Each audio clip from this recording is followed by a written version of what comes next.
Studies show that 1 in 5 new mothers experience clinical depression, not because of the hormones, but because of grief. Yes, grief. Grief of becoming a mother is real, but no one talks about it because how can you mourn the life you gave up when the word keeps telling you you have to be grateful? Hi, I'm Kamala Hess, systemic therapist and founder of the Rebel Moms community.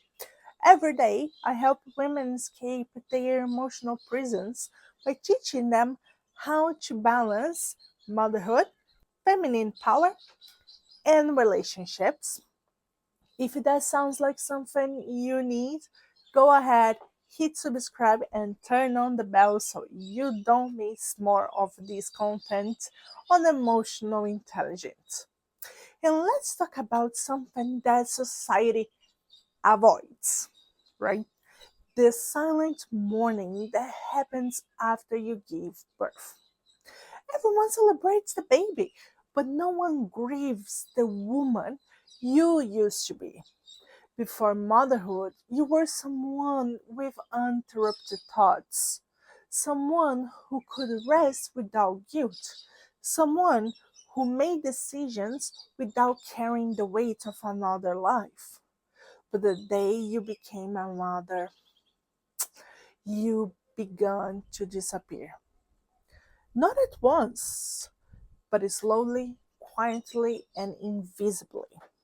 Your time was no longer yours. Your body became public property.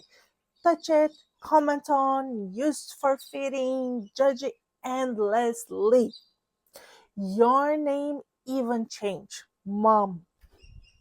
As if your identity was erased and replaced with a role. And grief sets in. But you don't call it grief, you call it exhaustion, stress, or just adjusting. You scroll past pictures on your old life, you feel like a sting in your chest, but you swallow it because how dare you miss a version of your life without a child? But here's the truth, and it's going to sound wild for anyone who hasn't lived it. You can love your child and your entire being and still grieve freedom, identity, silence you lost. This doesn't make you a bad mom, it makes you a whole human. A woman's identity doesn't just shift when she becomes a mother, it fractures. Her autonomy, her independence, her spontaneity, all of them fade into a background behind diapers, routines, and invisible labor no one sees or thanks you for. And let's be real, society doesn't hold space for this grief. If you cry, you are ungrateful.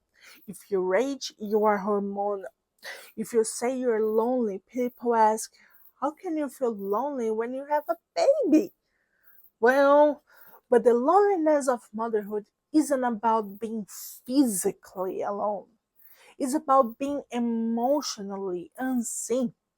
No one prepares you for how quiet the phone gets, how your friendships change, how intimacy just dries up, how you start forgetting what it actually feels like to be desired, not just needed.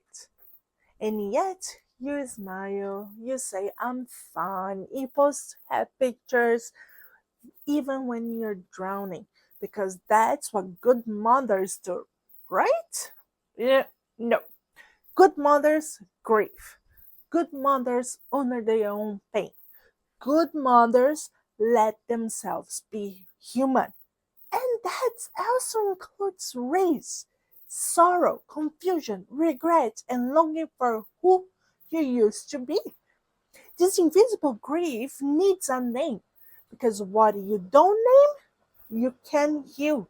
So today, let me give you permission to mourn your old life, to miss who you were, to stop pretending this transition didn't break something inside of you because it did. But didn't but breaking doesn't mean you're broken. It means you're becoming a new version of yourself. Not just a mother, but a woman reborn through fire. And you don't have to do it alone. This space, this community, Rebel Moms, was created for this exact grief. Not to erase it, but to witness, to sit it, to say, I see you and you're not wrong for feeling this way. Does that make sense? If you're already following me, congratulations, you're growing your emotional intelligence every single day. And if not, well, you might never see me again. So follow now and makes emotional maturity a lifestyle. Comment emotional intelligence is my rebellion and send this to a mother who feels alone in her sadness. She needs to know it's valid.